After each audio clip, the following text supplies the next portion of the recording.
Boa noite, irmãos. Saúdo a todos com a graça e paz em nome do Senhor Jesus Cristo. É muito bom estarmos aqui para termos um tempo de adoração ao nosso Deus e estudo na sua palavra. Convido você para abrir a sua Bíblia no Salmo de número 90. Vou fazer a leitura do verso de número 1 e o verso de número 2. Senhor, Tu tens sido nosso refúgio de geração em geração. Ainda que os montes nascessem e se formassem a terra e o mundo, de eternidade a eternidade, Tu és Deus. Vamos adorar ao Senhor cantando o hino de número 146, Segurança do Crente.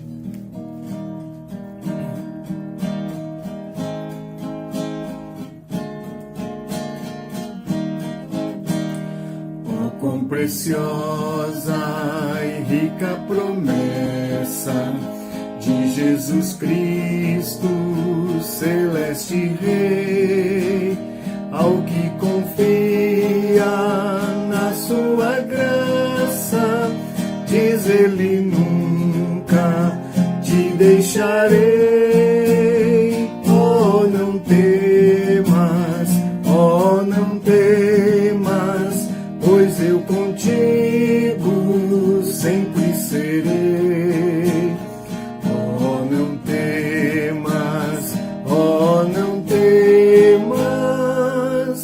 Porque eu nunca te deixarei. Para remir-te dei o meu sangue, vem sem demora, pois te chamei, meu para sempre. Tu és agora, nunca, sim, nunca te deixarei. Oh, não temas, oh, não temas, pois eu contigo sempre serei. Oh, não temas, oh, não temas,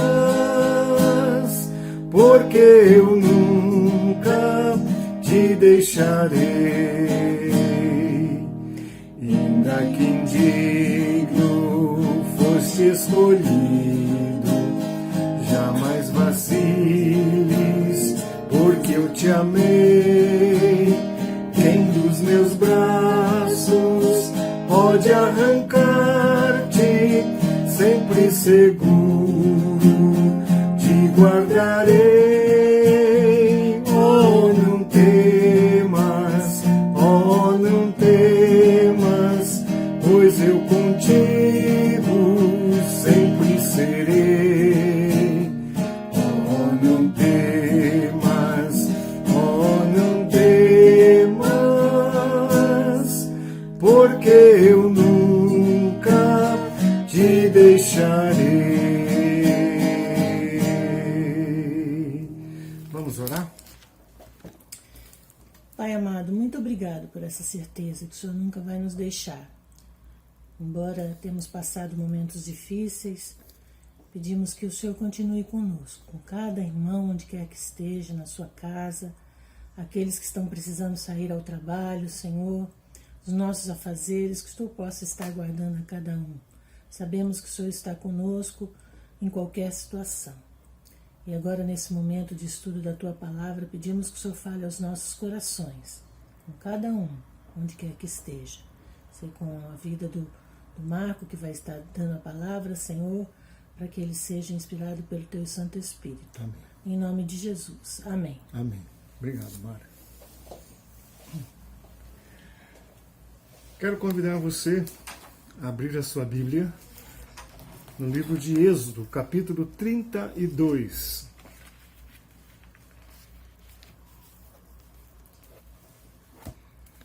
Vou estar lendo a partir do verso de número 1. Acompanhe. Mas vendo o povo que Moisés tardava em descer do monte, acercou-se de Arão e lhe disse: Levanta-te, faze-nos deuses que vão adiante de nós. Pois quanto a este Moisés, o homem que nos tirou do Egito, não sabemos o que lhe terá sucedido. Disse-lhes Arão: Tirai as argolas de ouro das orelhas de vossas mulheres, vossos filhos e vossas filhas, e trazei-mas. Então todo o povo tirou das orelhas as argolas e as trouxe a Arão. Este, recebendo-as das suas mãos, trabalhou o ouro com buril e fez dele um bezerro fundido.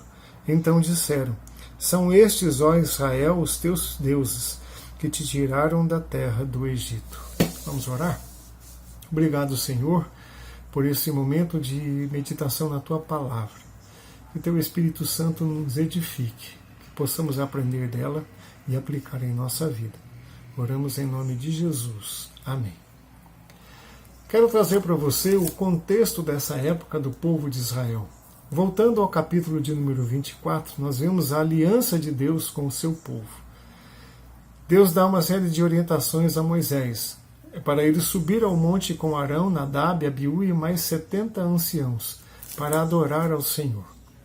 Moisés relata ao povo todas essas orientações e o povo responde da seguinte forma: Tudo o que falou o Senhor faremos e obedeceremos. Verso 3 e 7. Então eles sobem ao monte para adorar ao Senhor. Tempos depois, Moisés recebe novas orientações para subir ao monte, porém sozinho. Ele leva consigo a Josué e deixa Arão responsável para resolver as possíveis questões que surgissem diante do povo.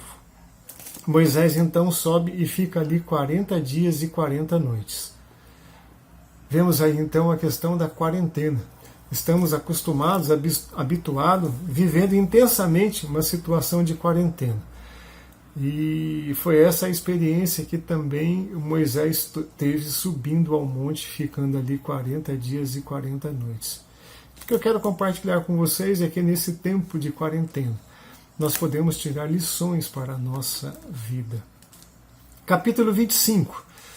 Vamos ver a construção do tabernáculo. O Senhor fala para Moisés que o povo deveria trazer ofertas que seriam utilizadas para a construção do tabernáculo. O Senhor também dá todas as orientações para Moisés de como seria o tabernáculo, os seus móveis e os seus utensílios. Está lá em Êxodo 25, 8 e 9. Até o capítulo 27, o Senhor fala a Moisés como serão o tabernáculo, os móveis e os utensílios. No capítulo 28, nós vemos a escolha dos sacerdotes. O Senhor informa a Moisés que Arão e seus filhos serão os sacerdotes e também dá a instrução de como serão as vestes sacerdotais. No capítulo 29 e 30, nós vemos as instruções sobre os sacrifícios, a cerimônia de consagração e sobre as ofertas.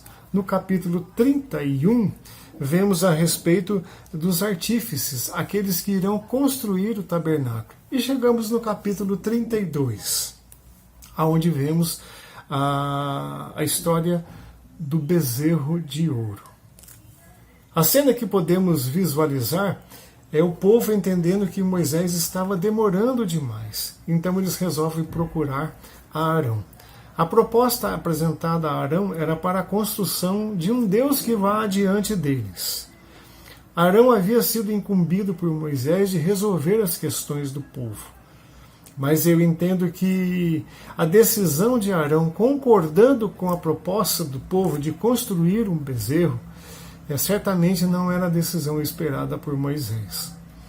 Arão então pede ao povo que eles tragam as argolas de ouro, ele faz um bezerro, eles o adoram, eles fazem sacrifícios, apresentam as suas ofertas e eles também se divertem. Então, quais lições podemos tirar com esse episódio do povo de Israel? Primeiro, seja paciente. Bem, nesse tempo de pandemia, de Covid-19, ninguém quer ser paciente. Nós queremos ficar em casa bem curados, né, com a nossa saúde preservada. Então, vamos falar de uma outra forma. Tenha paciência. O que o dicionário nos diz a respeito da paciência, como ele define? Quem não perde a calma ou suporta algo sem reclamar. Nesse tempo de pandemia, é fácil perdermos a calma, é fácil perdermos a paciência. É a nossa limitação de ir e vir, estamos em casa, tempo demais em isolamento, relacionamento intenso entre os cônjuges, é a questão dos pais numa nova situação, tendo que acompanhar os seus filhos nos estudos, visto que eles não têm ido à escola. São os filhos buscando o tempo todo algo para fazer o tempo passar. Haja paciência. Na Bíblia há vários exemplos, vários termos que significam paciência. No Antigo Testamento temos pelo menos 3 palavras que são usadas para definir uma situação de exercício da paciência. Salmo 40, versículo 1 é um deles. Esperei confiantemente no Senhor.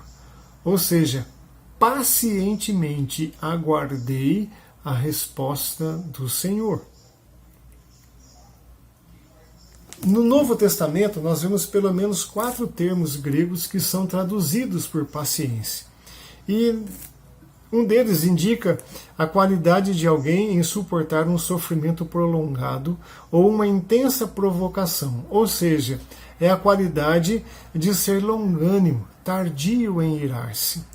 Outro termo basicamente se refere à paciência demonstrada em circunstâncias difíceis e de adversidade.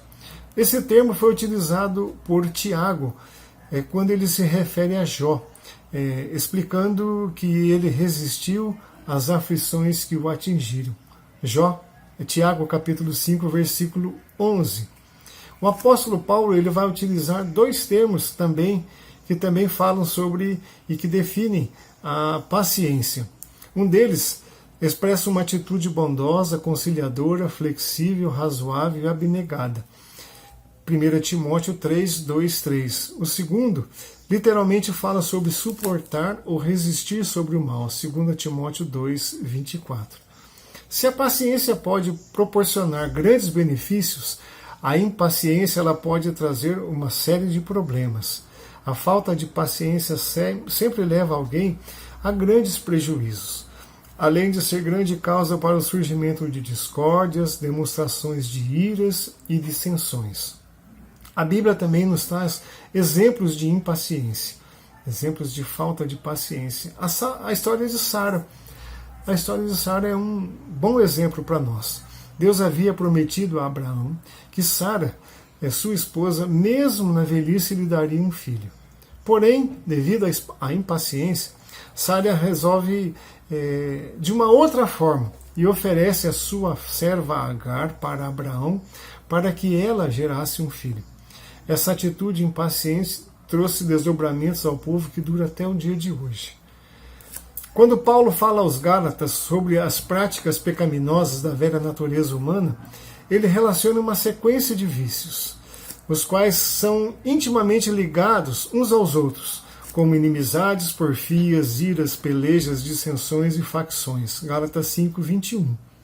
Sem dúvida, a impaciência está intimamente ligada a todos esses comportamentos. A importância de ser paciente. A paciência reflete a maturidade do caráter cristão. É verdade que muitas vezes a nossa paciência é colocada à prova. Nós já vimos que Jó teve a sua paciência, ele foi provado pelo próprio Deus. O cristão deve viver uma vida paciente. O seguidor de Cristo deve se lembrar do exemplo do agricultor dado por Tiago, que espera pacientemente pelo seu precioso fruto. Tiago 5, 7, 9.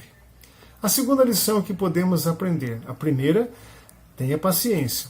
A segunda, tenha convicção de que Deus está no controle de todas as coisas.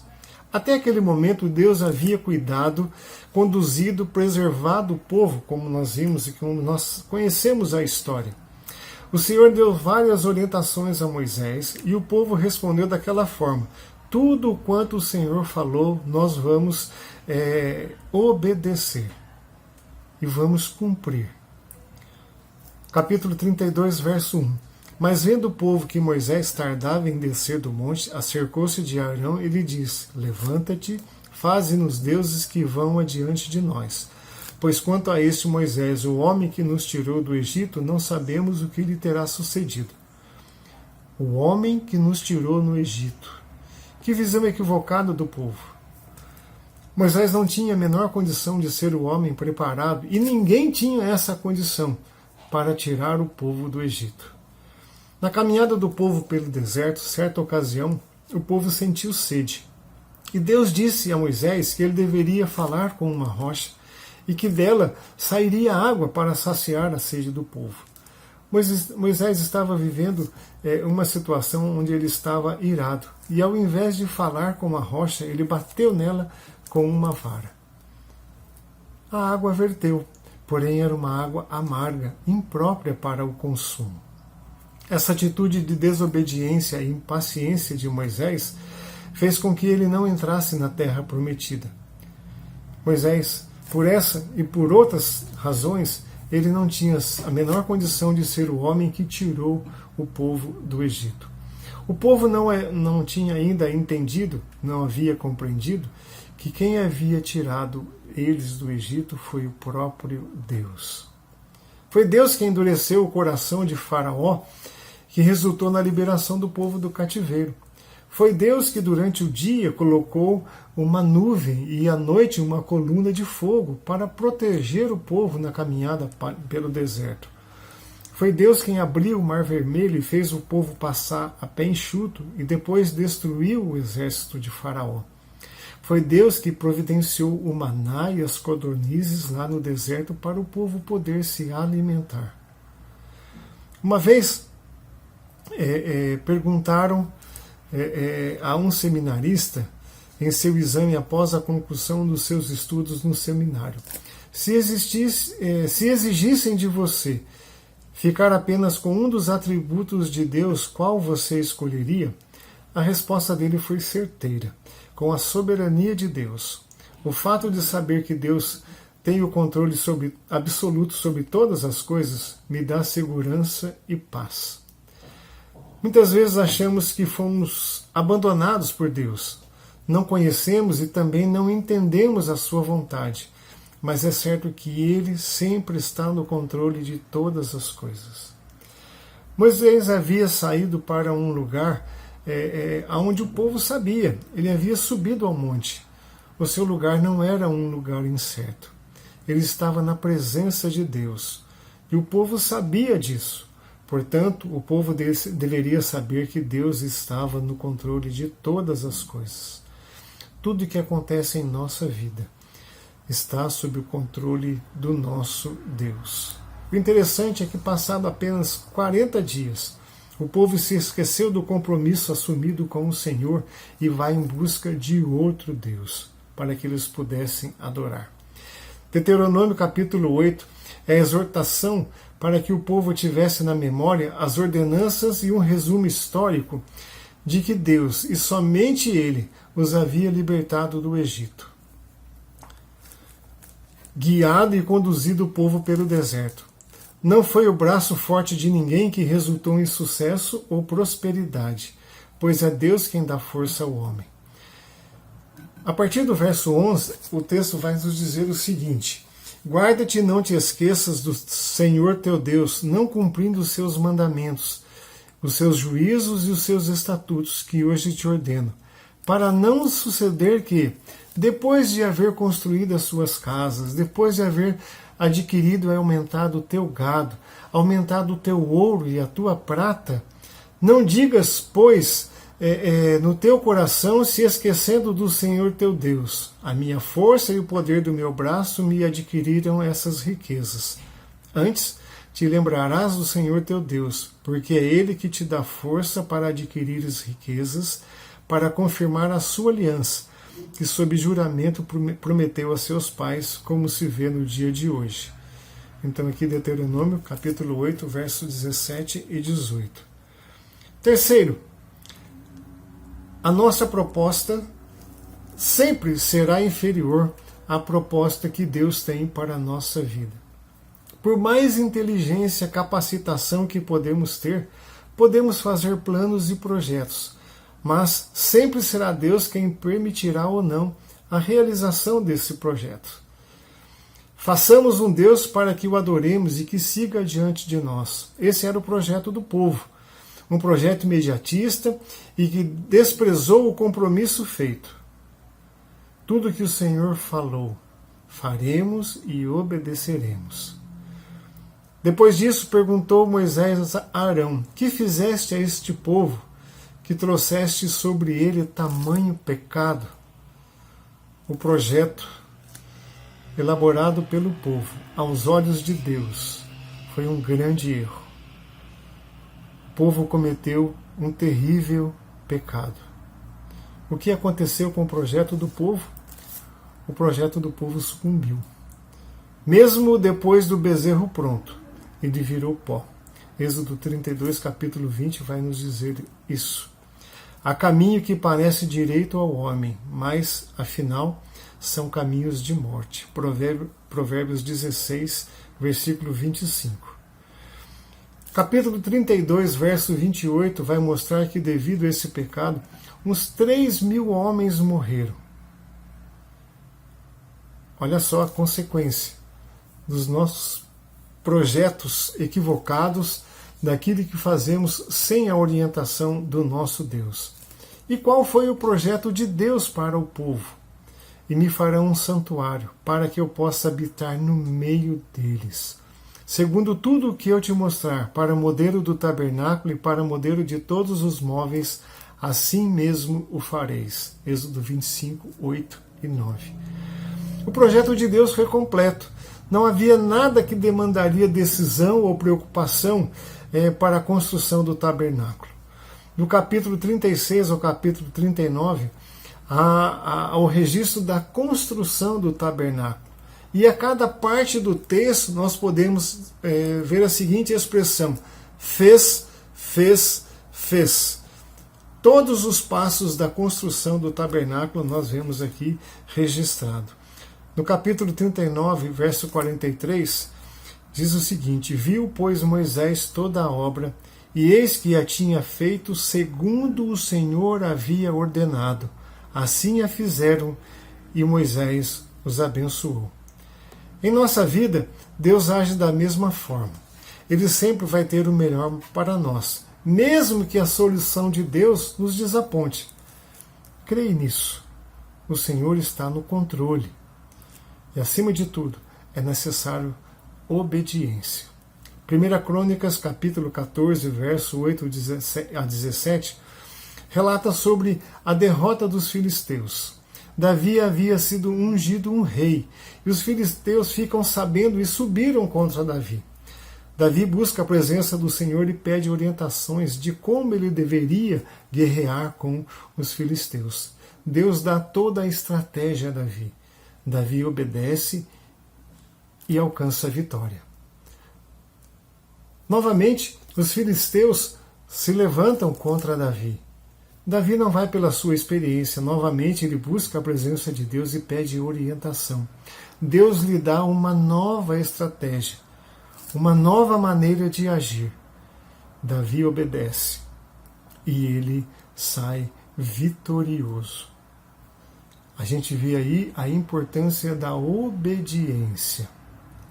1 Reis 18, 21, Elias vai exortar o povo da seguinte forma: então Elias se chegou a todo o povo e disse: até quando cocheareis entre dois pensamentos? Se o Senhor é Deus, segui-o. Se é Baal, segui-o. Porém o povo nada lhe respondeu. Quando olhamos para o cronograma do Velho Testamento, Elias viveu cerca de 400 anos depois de Moisés.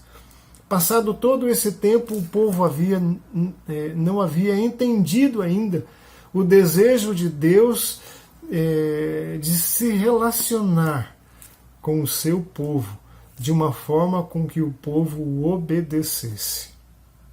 O povo até hoje tem dificuldades de entender os planos de Deus para a humanidade.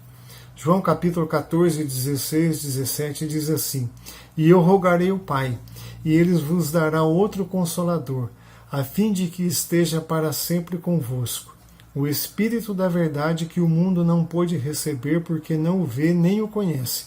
Vós o conheceis, porque ele habita convosco e estará em vós.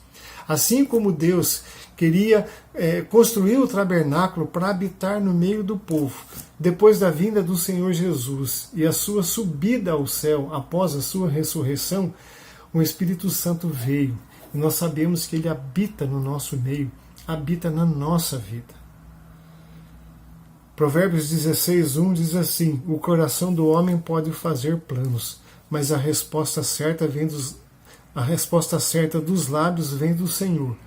Todos os caminhos do homem são puros aos seus olhos, mas o Senhor pesa o espírito. Confia ao Senhor as tuas obras, e os teus desígnios serão estabelecidos. A proposta de Deus para a nossa vida sempre será melhor do que aquilo que nós temos condições de planejar e de realizar. Confie no Senhor. Coloque todos os seus planos, os seus projetos na mão do Senhor, para que você seja abençoado. Então, para nós, nesse tempo de quarentena, podemos tirar essas lições para a nossa vida. Então, devemos ter paciência, saber que Deus está no controle de todas as coisas e que Deus sempre terá a melhor proposta para a nossa vida. Que Deus abençoe sua vida e que você possa sempre caminhar, não como caminhou, não como agiu o povo de Israel, mas olhando para o exemplo deles e seguindo de forma diferente, sendo paciente, sabendo que Deus está no controle de todas as coisas e sabendo que Ele sempre vai ter uma proposta melhor para a nossa vida. Amém? Quero orar com você, colocar a sua vida diante do altar do Senhor. Todos nós temos motivos para estar na presença do Senhor, quer para agradecer, quer também para pedir. Então eu convido você a baixar a sua cabeça, nós vamos orar ao Senhor, colocando diante dele todas as nossas situações. Pai amado, primeiramente obrigado pela tua palavra, pela maneira como que ela nos ensina. Que o Senhor, ó Pai, esteja trabalhando na nossa vida de forma que possamos, em todas as situações que nos exigirem, termos paciência. Ó Pai, que tenhamos no nosso coração a convicção de que o Senhor tem todo o controle de todas as coisas nas suas mãos. Nada acontece sem a sua permissão, ó Pai. E isso para nós é segurança. E que também, ó Pai, que o Senhor sempre tem a melhor proposta para a nossa vida. Colocamos agora diante do teu altar, ó Pai, a necessidade do teu povo. Sabemos que há questões de enfermidade, sabemos que há questões de desemprego. Ó Deus, que a tua mão poderosa esteja presente, ó Pai, restaurando a saúde do teu povo, que o Senhor possa estar abrindo portas e possibilidades, ó Pai, de emprego para todos eles. Que o Senhor também esteja abençoando cada um, ó Pai, nesse tempo de confinamento. Que, ó Deus, a paciência ela esteja imperando. Que a gente possa ter momentos agradáveis juntos. Que possamos aproveitar isso de forma saudável e com motivos de alegria, Senhor. Que o Senhor controle a cada um de nós para que possamos viver assim. Tu conheces também, ó Pai, o coração do teu povo, a necessidade que vai no coração de cada um. Nós confiamos no Senhor e sabemos que só o Senhor pode agir. Assim como Moisés não tinha condições nenhuma de tirar aquele povo do Egito, e foi o Senhor, e só o Senhor poderia fazer isso, então, ó Pai, nós também reconhecemos que diante das nossas necessidades, só o Senhor pode agir. Colocamos elas nas tuas mãos, ó Pai, para que o Senhor nos abençoe. Fique conosco, é a nossa oração, em nome do Senhor Jesus. Amém. Deus abençoe a sua vida. Obrigado por você estar aqui conosco, participando desse culto. Não se esqueça de se inscrever para os cultos que vão acontecer de forma presencial no domingo. Você pode acessar o site da igreja, e você vai ter ali toda a orientação para fazer isso. Nas mídias sociais também, você certamente terá o link para acessar e fazer ali o cadastro para a sua participação nos cultos presenciais. Um bom restante de semana para você. Deus abençoe a sua vida. Um grande abraço.